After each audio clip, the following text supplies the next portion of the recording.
here we go, getting ready for Alaska.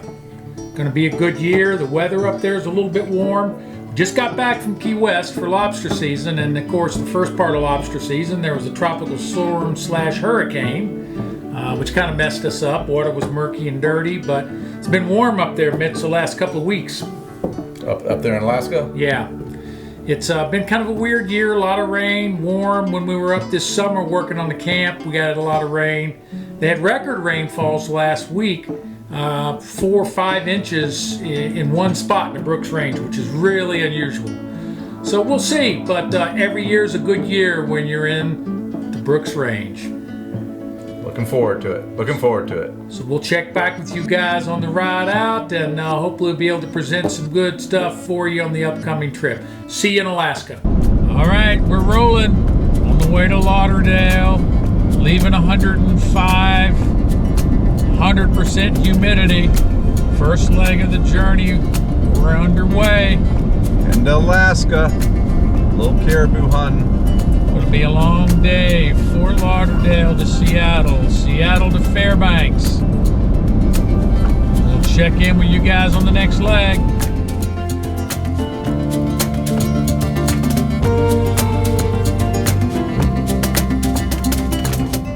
Seattle, BF Chang's. A lot of you ask why we may take Alaska Air. So Alaska Air will still let you fly with meat and horns. One of the only airlines that will allow you to do that. So we go all the way to Lauderdale so we can fly back with all of our horns.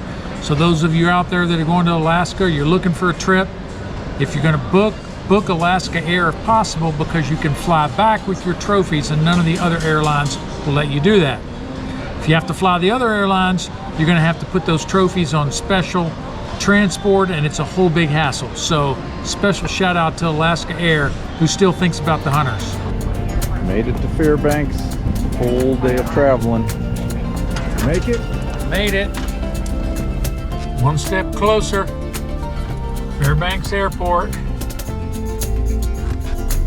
What's going on this morning, Don? I'm shop for supplies. Get loaded up this morning. Last stop, Costco. There it is. Where all the supplies come Fairbanks from. Kingdom, Costco. What you got there, Don? Nice lamb. Gotta make sure we're eating good while we're at camp.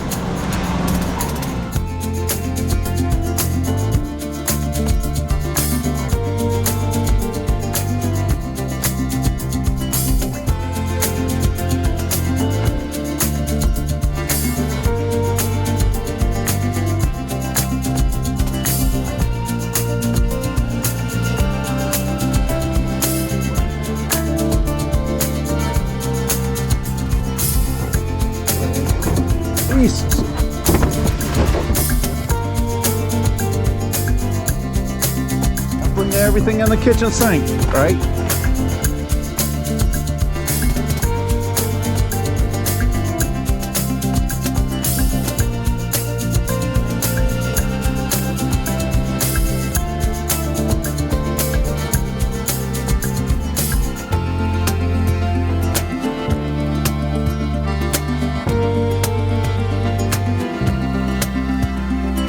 Here we come. 3 weeks.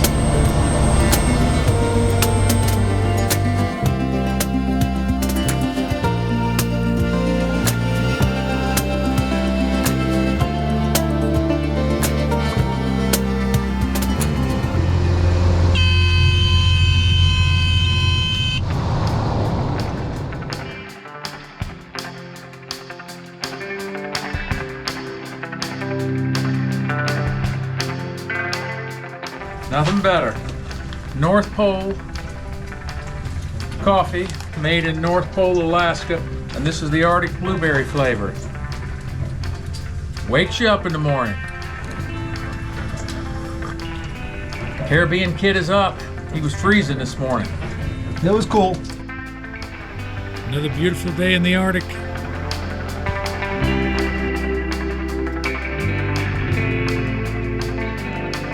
All right, here we go. So we've been a few days moving the spike camp, which is all moved, and we got lucky and killed a few animals during the moving process, we're gonna go pick up one of the machines, get it back here, finish with all our maintenance work. We got our meat, so we're probably gonna start hunting a few trophy horns coming up. A little bit overcasty today, gonna get a few rains. It's not gonna really get back into the low 30s for a few more days. So we needed to get back in there, and then we're gonna start moose hunting. So, but a beautiful day, a little overcasty, rained a little last night, but it's another beautiful day in the Arctic.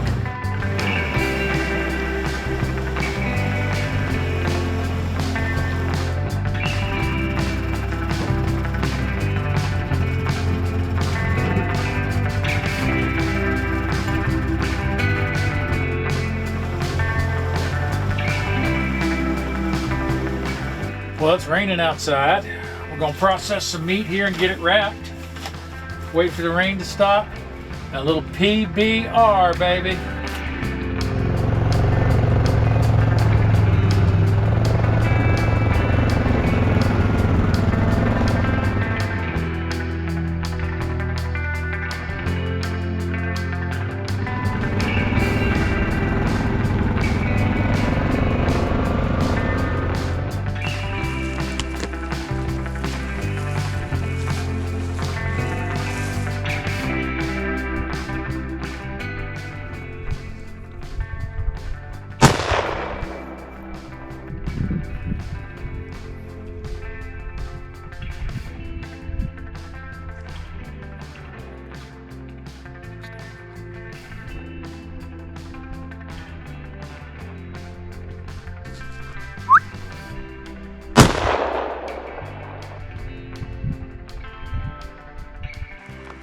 We're at camp. Smith & Wesson 500. Ready for the grizzly bear when he comes to try to eat Mr. Mitz's caribou. Nice fire burning. It doesn't get better than this in the Arctic.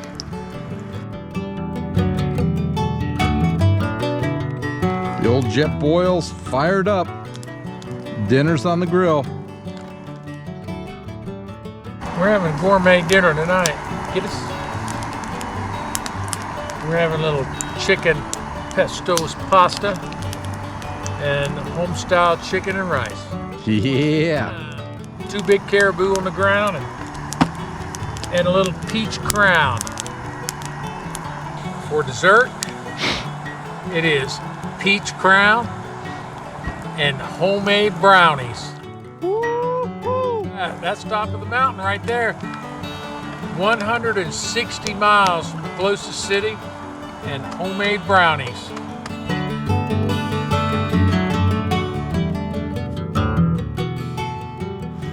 All right, we had a good freeze last night.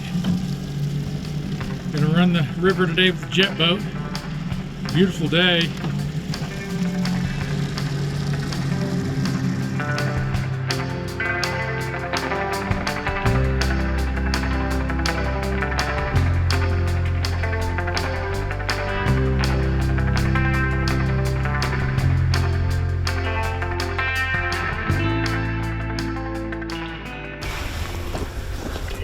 So we got a whole herd there. More than one shooter, but one good one. But they're half are laying down, so we're gonna see which way they move here. The wind is starting to swirl a little.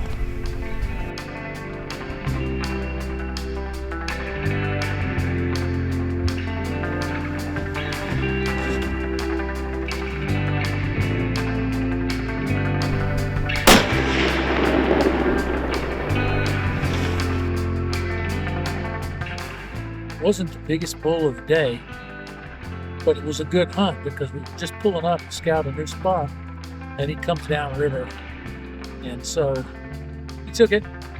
Seemed bigger, but sometimes it's about the hunt more than it is the size of the animal. And that was just a good hunt along the edge of the river. The other thing, too, we don't have to drag it very far.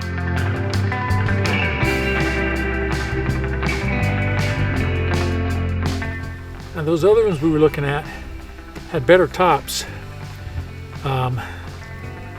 We didn't see a lot of double shovels today. So this was a good one. And like I said, the best part about it is if you can get along the edge of the river, you don't have to tote it as far. So we'll be able to pretty much take the whole thing drag it, put it on the jet boat, take it back to camp, and let it hang a couple days, let the meat get right.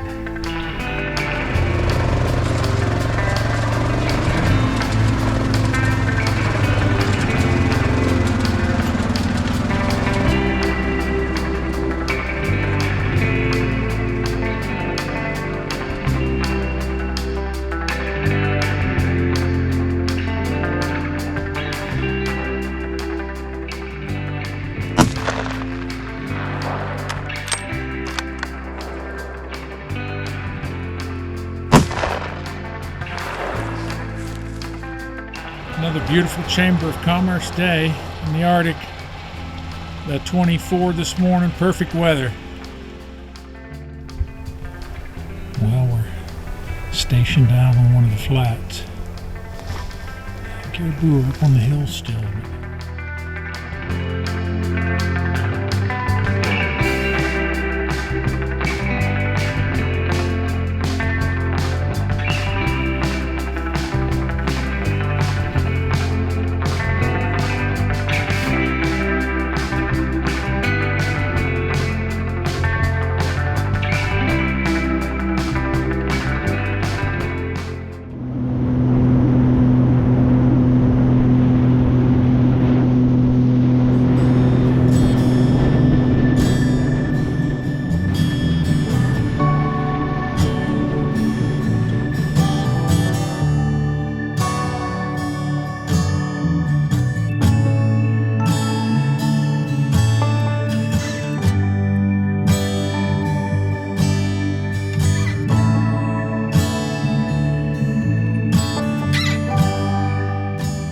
Well, we were pulling up to scout another area, and this beautiful bull right here showed up.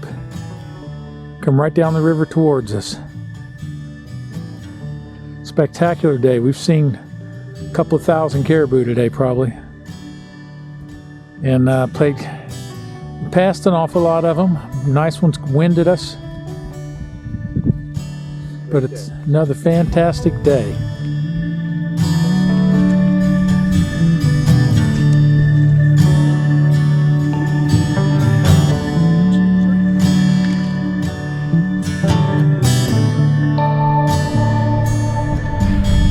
Cool. Nice one.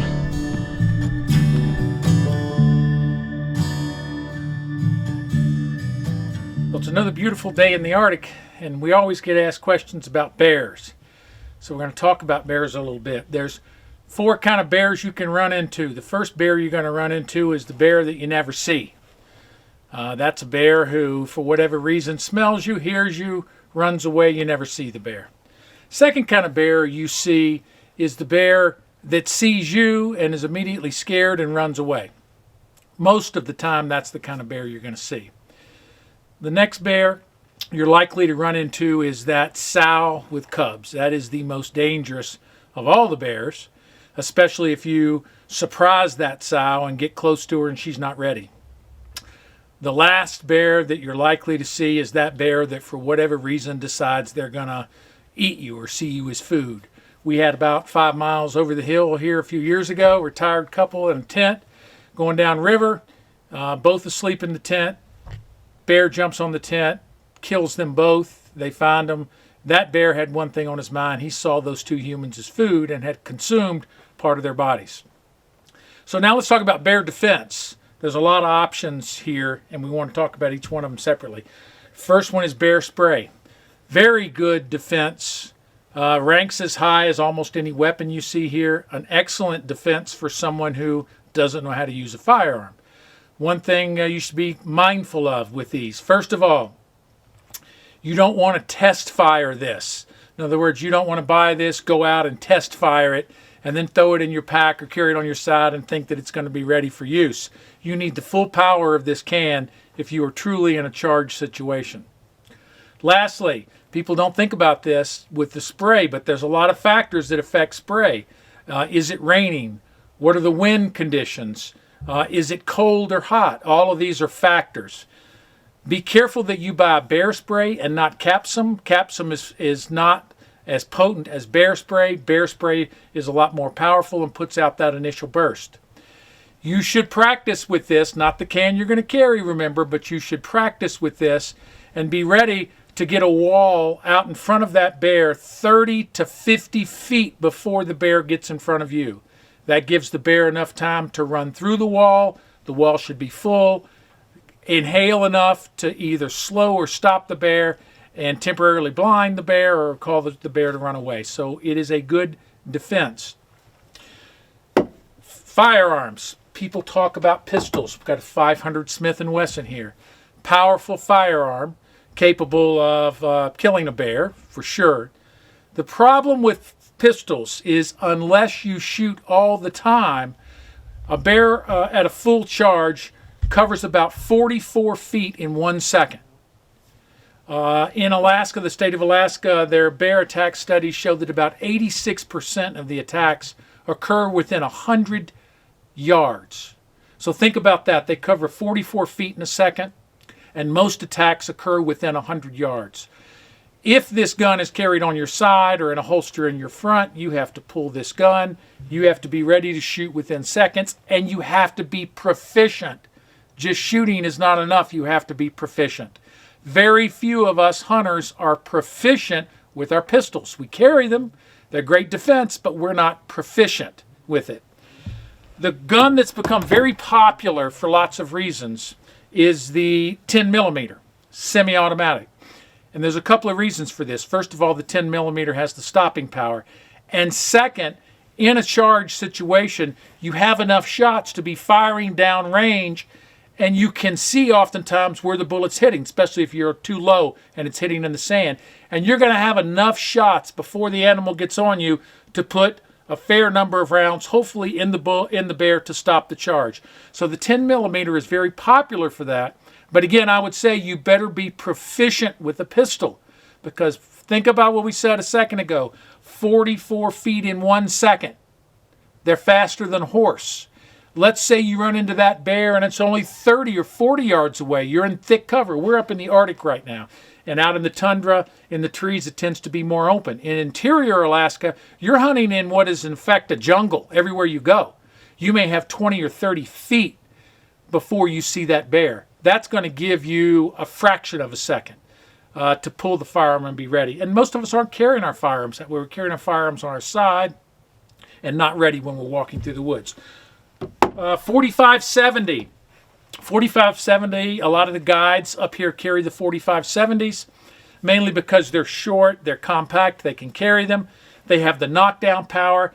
But again, it's one of those things, you better be proficient with the firearm to be able to stop that charge. Now, I put peep sights on this one. I think the old school peep sights give you better visibility on the backside and give you more quicker access to the target. So the 4570 is a very popular gun. Shotgun, which probably, if you ask a lot of the old school people, is their number one weapon of choice, primarily because you have a 500-gram slug in this particular gun, and you can shoot several times for stopping power. But again, you better be proficient in racking this firearm. One shot often isn't enough, so you better be proficient in doing that. And lastly is our hunting rifles. The rifles we're going to be carrying hunting. We have them slung over our side. You have to be bear aware and think about where you're at. If you're in the tundra and you can see 400 or 500 yards away, it's fine to carry your gun like this. But what we know from bear attacks with hunters is oftentimes when hunters are in tight situations, if you're in a very close quarters in an area that you know bears are, or you're seeing bear signs, carrying your firearm in the ready position, you have to be very careful with hunters around you. You have to make sure your safeties are on. But in a ready position enables a much quicker shot than if it's on your side. Remember, 44 feet a second. 1001, 1002, 1003. I have almost 3 seconds to get this off of my shoulder and be ready to shoot.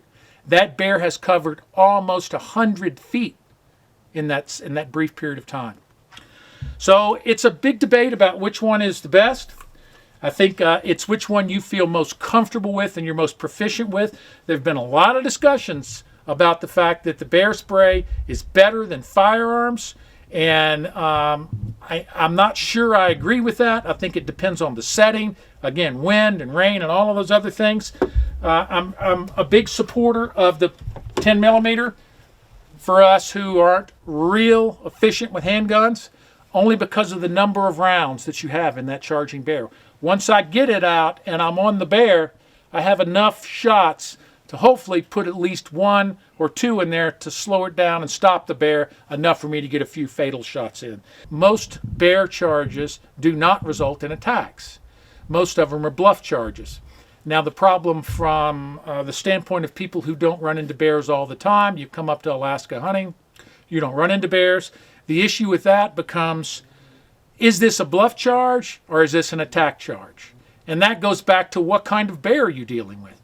Are you dealing with the bear that wants to eat you? Are you dealing with the curious bear? Oftentimes grizzlies are very curious. We've been in camp a few years ago and we look up and they come in silent, complete silence. And we look up and there's a grizzly in camp 10 feet away, young bear, but it was a curious bear. Throwing rocks at that bear and screaming at that bear didn't faze it. But it wasn't there to eat us. It was more curious than anything else. So the type of bear you're dealing with is important. Going back to the sow with cubs, if you surprise that sow in a close setting in thick woods with cubs there, your chance of being attacked and mauled is much greater than if you see that sow some distance away. She'll be more likely to bluff charge and keep the distance. Knowing which of those situations you're in, knowing a little bit about bears, their posture that they use, the manner in which they approach, all of those things are other factors. So hope you keep all of these things in mind when you come to Alaska. Think about it. There's a lot of different options here. I think the most important thing to take away is be proficient and practice with whatever you decide to use, especially if you're hunting on your own. So enjoy it. Have a good time.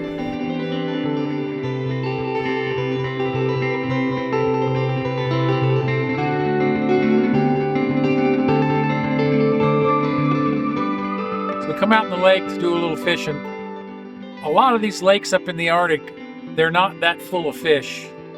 And when they've been fished fairly heavy, as most of them have since airplanes became popular, and they're such a slow growing fish that they've caught a lot of the fish in a lot of these lakes. There's still some there. Grayling is a good example. Grayling, for whatever reason, as they get fished heavy, they tend to become depleted in some of the rivers. The grayling population's dropping pretty heavy. But there's a few fish here and there. This time of year, it's kind of tricky finding them. This is the spawning time in the lake. And they used to spawn in the same places. They tend to change that up a little. I don't know if that's a product of the weather changing, the warmer weather staying longer. We're gonna give it a little try, just see what happens. Another beautiful day in the Arctic. We're almost at the end of September, and to have weather this nice is pretty rare, so we're enjoying it.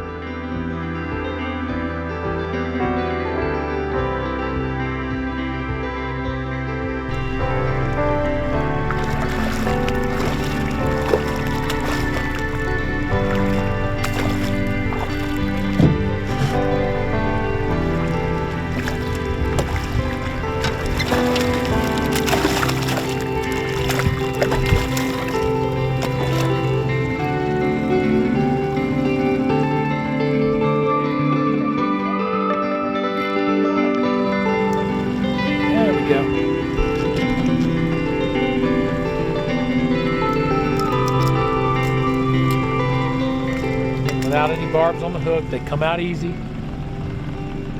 Beautiful fish. Back in action, barely harmed. Once we get our bait going and get it down to depth where we know the fish are at, we're going to see if we can get them to strike again by bringing the boat to neutral, letting that bait start to slip up to the surface, then put it back in gear.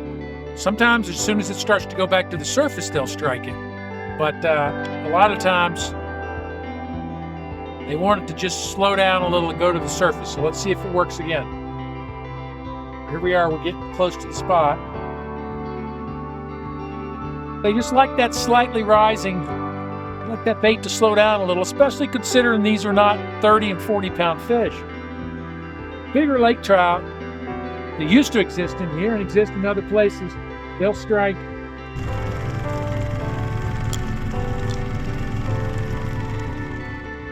young fish, letting it come back to the surface. Sometimes they'll hit it, it's floating to the surface, and sometimes they want it to go back down again.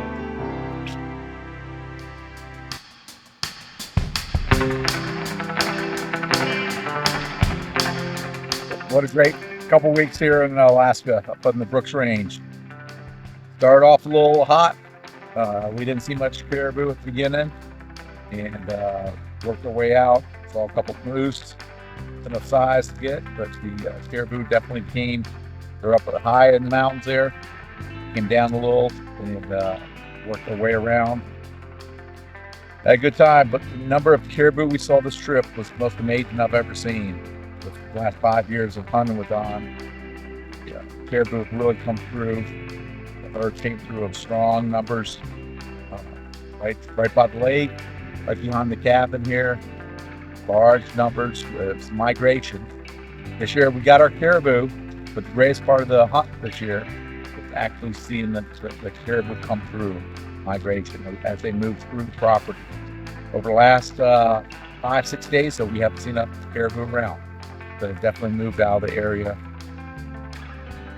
Great year this year. All right, departure morning. Been a good year. We didn't really hunt moose that much by the time we were fooling with the caribou and doing other stuff. One smaller bear, but not worth shooting. We'll see y'all next year.